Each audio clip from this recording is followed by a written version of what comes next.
Hello, my love. It is Tuesday. It is tea time. Let's talk about bleed and drop. I thought that there were 4 Tuesdays in April. I'm going to be entirely honest with you. Not good at math, not good at calendaring either, apparently. So when I realized that when I was editing the previous 4 videos, I'm like, it's okay. I'll just do a review of the event that I'm going to before the last weekend in April.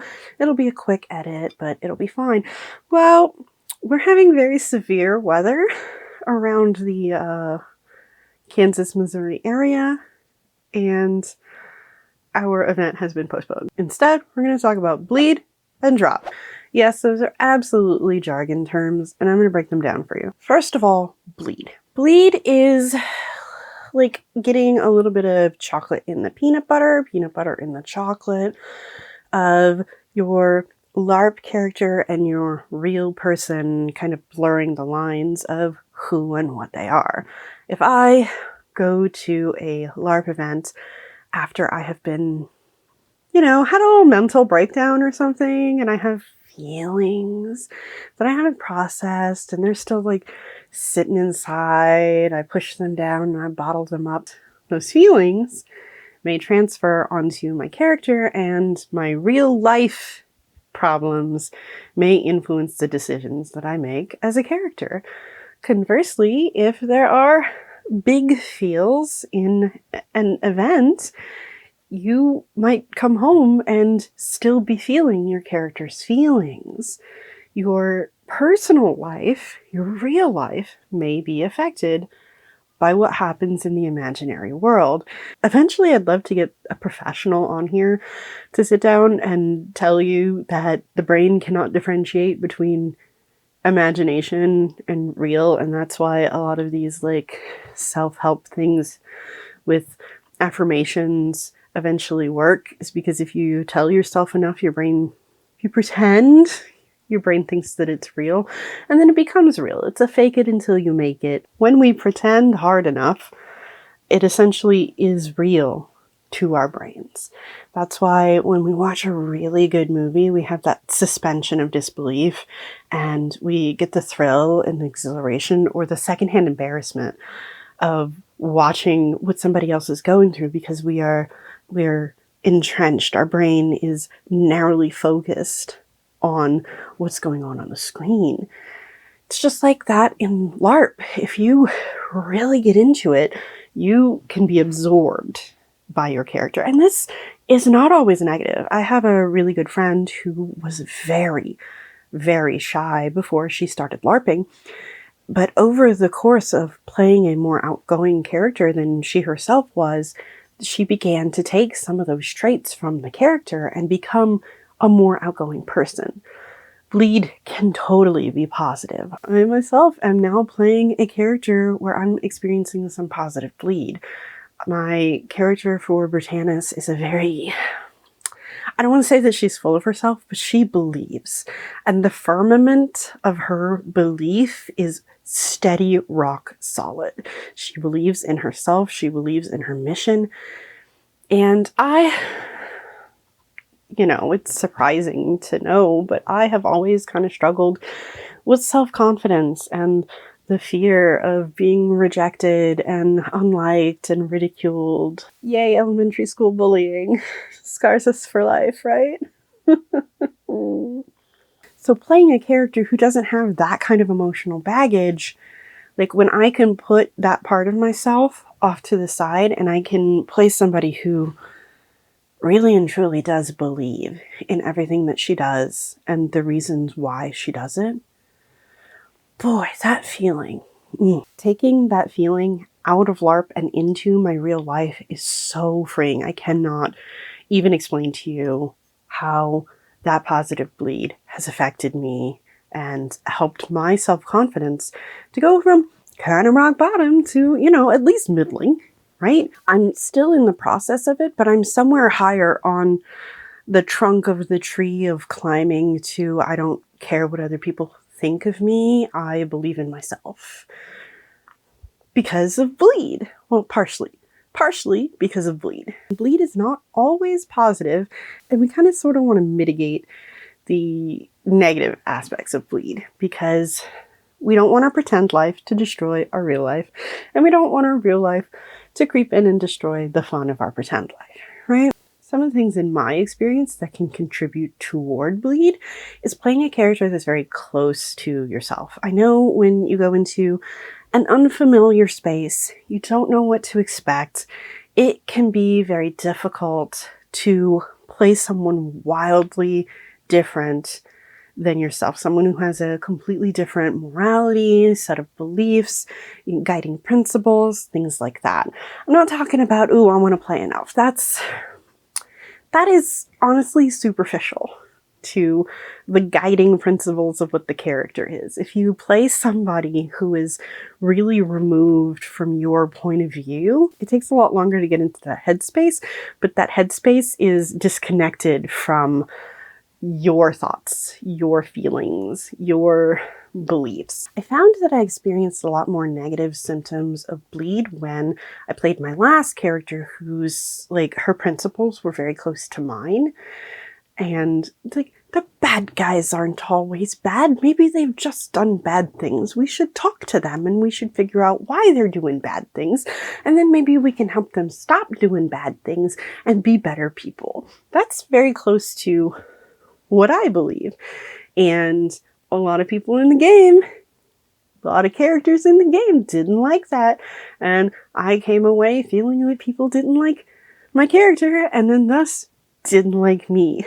So that absolutely is a risk when you play a character very close to yourself. So that's bleed. But a second part of this is drop. And I kind of place this in the same emotional phenomenon category as bleed and FOMO, which is the fear of missing out. Drop is what happens after an event. And this is not just a LARP event. You can have drop after a concert.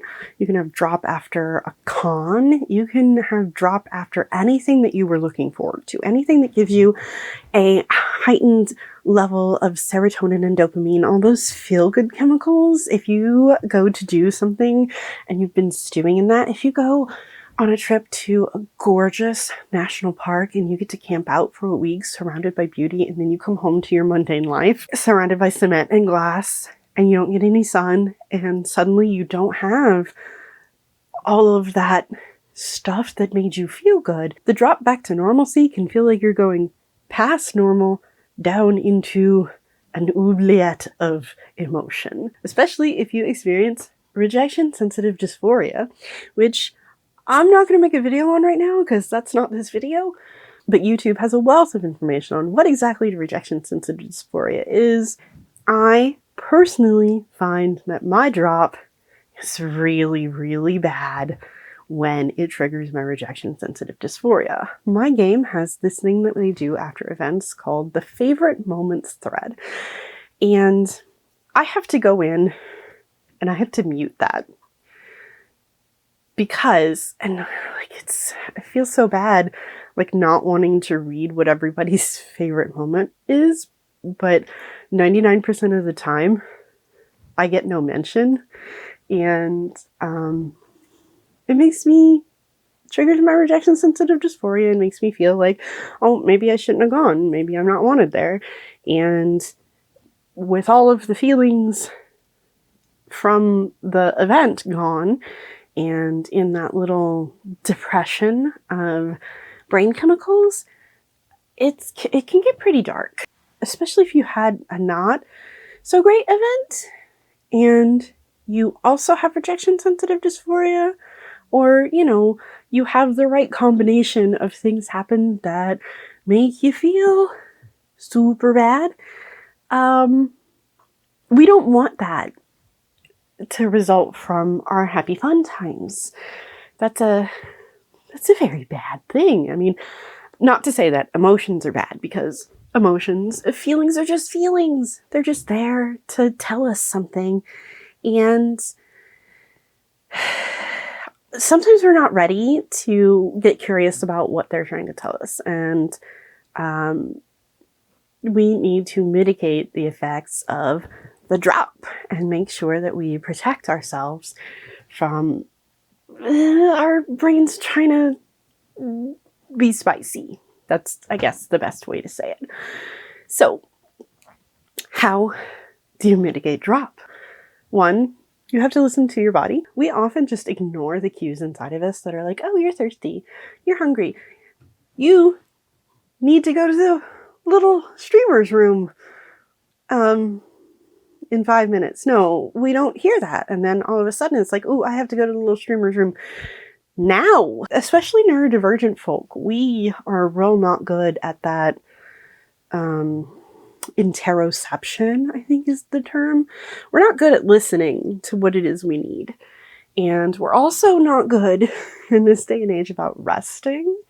We're like, we can burn the candle at both ends and there will absolutely not be any sort of negative outcome from this. We can keep going at 110% and not burn out any parts of us at all. No, that's, why would you think that? Yeah, you have got to rest. Number one, you get home from an event, I don't care what event it is, you build yourself in at least one rest day. And that is, you know, maybe the dishes got to get on, you got to put a load of laundry in, but like, if you need to bed rot, freaking bed rot. If you need to binge watch Supernatural or Gilmore Girls or whatever feel-good show you have that comforts you and gives you that dopamine safe haven, do that. Eat some delicious food. Carve out a little haven of time for yourself to pamper yourself. Take a nice hot bath with some magnesium flake or something in it. Get all those sore muscles from having run around in the woods and been hit with sticks. You're gonna hurt. Do stuff to take care of your body. Take some extra vitamins, eat some extra greens, and do some gratitude. Do your own little favorite moments thing. You don't even tell anybody what your favorite moments are. You don't need to do that. You can if you want, but what will really help is just dwelling in the moments that brought you contentment. The moments, not necessarily when you were exceedingly happy or in the heights of excitement or the depths of despair, weeping over your character's murdered brother, whatever.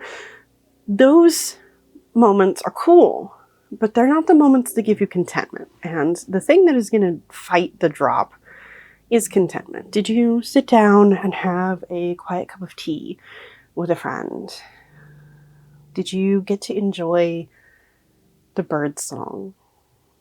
Did the sunset light filtering through the leaves of the trees make you feel at peace? Those are the moments that you want to capture to combat your drop. I know it sounds super hokey and maybe just a little bit woo-woo, but brain science tells us that gratitude really and truly does combat all of the sinking feelings. It's like a buoy, a little life raft in the storm-tossed oceans of our emotions. You're going to have to craft your own little set of rituals for banishing the drop.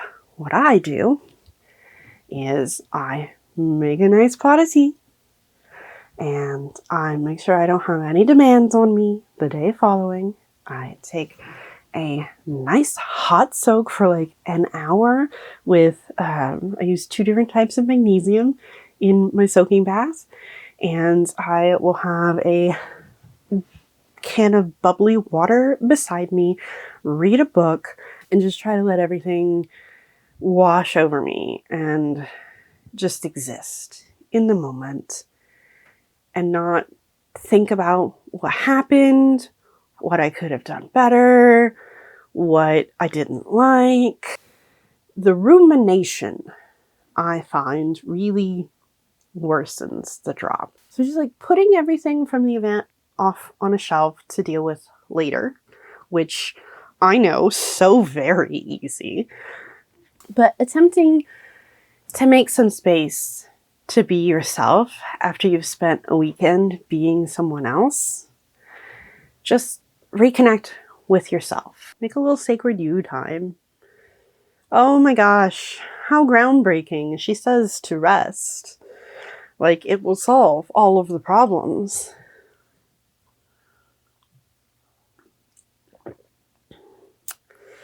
Have you tried it? Look, I will be the first to admit, I suck at resting. I really suck at resting.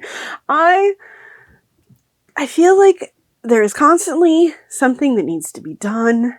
I feel like if I don't do it, no one else will. If I don't do it, it won't be done right.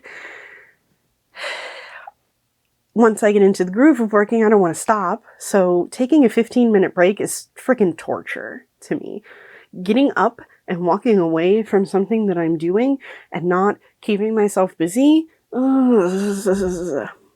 it's hard. I suck at resting. Reframe. I have lots of opportunity for practice at resting, and I bet you do too. I bet you and I are real similar in that and in a bunch of other things. And I invite you to have a little post-event routine / list of rituals with me. Why don't you tell me the rituals that you are going to enact after your next event, be it LARP or something else, to help prevent the SADs from creeping in and taking over your life. Today, I am drinking a blend of Twinings Lady Grey and Harney and Sons Vanilla Komoro because I am into vanilla Earl Grey stuff. Just as a quick little thing, in case you haven't watched all of this month's videos, this channel is not a LARP channel. I will talk about LARP occasionally, but this channel is about crafting a life worth living. That's my tagline, and it will be about making stuff. See all the stuff being made? This is what the channel is about. This is videos in progress that will come out someday, but I'm not going to pressure myself because that way lies madness. And we want a sane Hana. I mean, I want a sane Hana. I don't know about you. You guys seem to like it when I go off on rants and stuff. This video is about LARP, but this channel is about doing stuff that is fulfilling and what I find fulfilling. And so there's going to be a whole bunch of stuff on it. And if you're just here for LARP, please do not subscribe. I would really, really like it if you are going to subscribe to my channel for you to come and watch videos and not go, oh, she's making a sewing video and I subscribed for LARP. I'm warning you right now. There's gonna be a lot of different stuff on this channel. I'm gonna do needle felting. I'm gonna do leather working. I'm gonna make foam armor. I'm gonna do all kinds of things. I'm gonna rebind some books. There's a whole lot of stuff that's gonna go on. So, I'm just managing your expectations. If you're not into that, thank you for watching this video. If you're gonna subscribe, please watch my videos. I could really use the watch time. I'm getting real close to the subscriber amount that I need to be able to offer memberships, but I am woefully under the level of watch time hours that I need to do that. If you want my emotes on Twitch, you can go to my Twitch at the same name and subscribe and get the cutest emotes on Twitch. You can do that. I'm not gonna twist your arm. I stream Monday nights playing video games, 5 p.m. Central. We're doing a lot of Stardew Valley lately, because, oh boy, I need the chill. Hasn't really been very chill though, because we've been in the mines a lot. Anyway, thank you for being here. If you are not new to this channel, you know how much I love you and how much I want to take care of you. If you are new, you're my friend now, and that comes with an obligation. Please take care of my friend. Please make sure that you are adequately hydrated and that you're eating nutritious, delicious food and getting adequate amounts of rest. This is your ominous positivity for the week. Please take care of my friend. My friend is important to me, and I will be very cross with you if you do not take care of my friend. In return, I promise you, I will do my very best to take care of your friend. Thank you for every second of time that you give me. I know it is the most precious commodity that any of us have. I am eternally grateful. Just as an update that I've kind of been alluding to all month, Nonsense had cancer. We went to the hospital and he got the tumor taken out, and we are going to meet with oncology after the pathology is done, and hopefully he won't need chemo.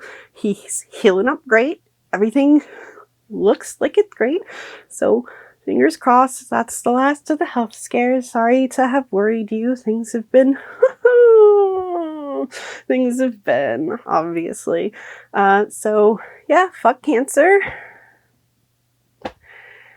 And that's the update.